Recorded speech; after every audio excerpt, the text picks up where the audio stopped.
مونديال الأندية أولى مواجهات النصف النهائي اتعرفنا عليها. قبل ما نحكيو ونشوفوا أولى المواجهات، خليكم ديما تتبعوا الصفحة متاعي أمير الليجوند باش ديما يجيكم الجديد والأخبار الحصرية على الكرة بصفة عامة. أولى مواجهات النصف النهائي هي مواجهة تشيلسي الإنجليزي في مواجهة فلومينينسي البرازيلي.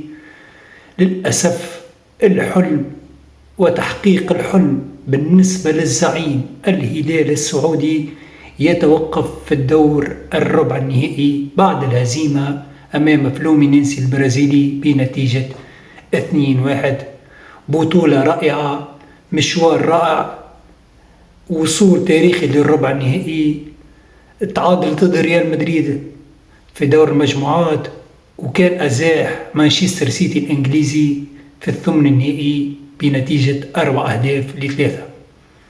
هكا أولى المواجهات تعطينا مواجهة إنجليزية برازيلية.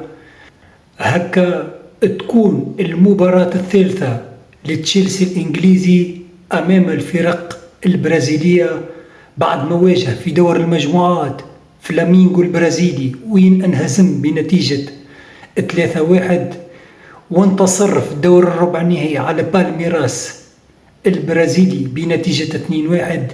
مواجهة ثالثة أمام الفرق البرازيلية، والمرة هذه أمام فلومينينسي البرازيلي. فهل تكون الكلمة لتشيلسي الإنجليزي أم لفلومينينسي البرازيلي؟ فلننتظر ماذا سيحدث في النصف النهائي الأول في مونديال الأندية بأمريكا.